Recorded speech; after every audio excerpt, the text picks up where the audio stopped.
So the tenant fails to pay the rent. It's Mrs. Landlady, Cynthia Schmidt, author and teacher of the Collect Back Rent training course. I've had over 500 tenants, and sometimes this happens. They sign the lease. There's a specific date that the rent is due, and I've had tenants that didn't pay the rent. So I was lost. What do I do? Now I know. You serve the quit or pay or non-payment of rent notice.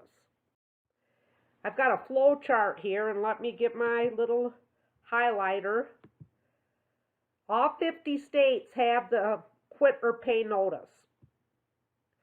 There's a couple states that you can go straight to the eviction process if they're late on the rent. I would still do a demand notice, because the object is not to evict, but to collect your rent, naturally. So, let's go. Now, some of the states is a 3-day notice, like in Florida. Illinois, 5-day notice. Some states are 7-day notice. That gives that amount of time for the tenant to pay the rent. So, we're going to go out here and we're going to serve the quit or pay notice right there. I like personal service.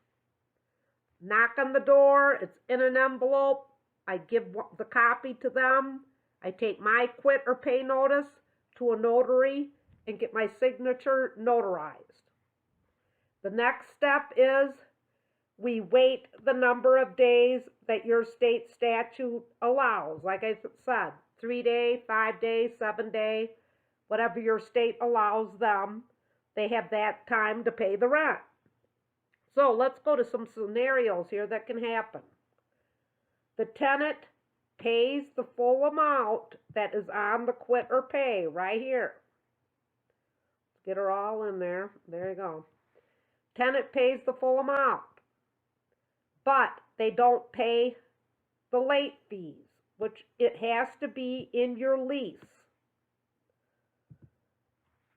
What are we going to do? We're going to serve another quit or pay notice for the late fee. Now, if they want to go to the eviction process over that late fee, it'll be the accrued rent of the month ahead of it, so we would have a case. Now, naturally, we don't want to evict them over the late fee. But why have it in the lease if you don't follow up with a quit or pay that says you want that late fee? Well, let's go here. What if they pay the late fee? The full amount and the late fee. You cannot proceed to the eviction process, which all states have the eviction process, and that's in one of my other little videos. And my website talks about the eviction process. Now let's go to the next scenario. Tenant pays partial amount. So for instance, let's get this all put in here like this. Doing, doing, make it all look pretty good. What if the tenant pays 500 of 800 that the notice was for? Well, we can accept the 500, that's partial, and serve a quit or pay notice immediately for the remaining balance, which puts them under pressure to get the rent to you. Now, another thing is, if they're a tenant that are going by the rules and, they're pretty congenial to you, at least civil, then I would accept the partial and serve the remaining for the remaining.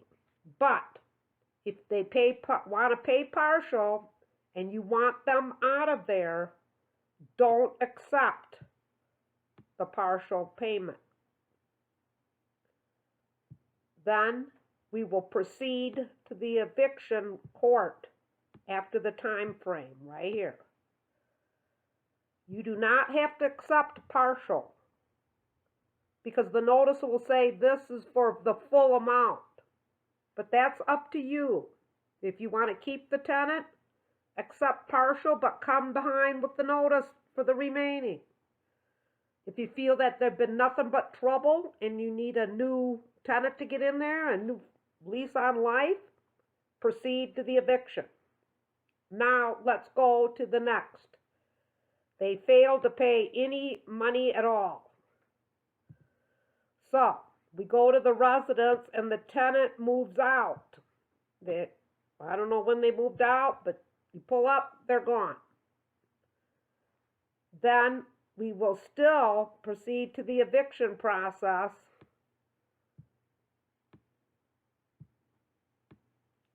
to get filed for an eviction for the money judgment. And we will go for possession. Because there's no, for sure, they could move back in. They can move out. You didn't get possession from the judge. They can move right back in. So you will proceed to the eviction to get the money judgment and to get the judge to sign the order that you have possession.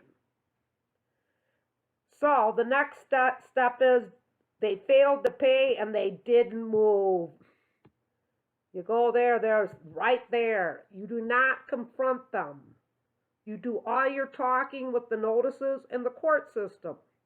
Go to your state, your courtroom library, or read your state statutes. They didn't say to harass the tenant.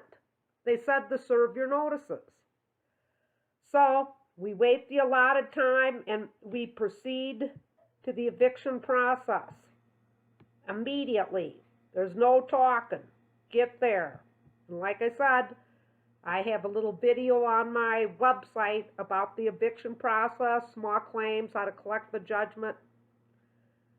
Then, when we file, we're going to file for the money judgment.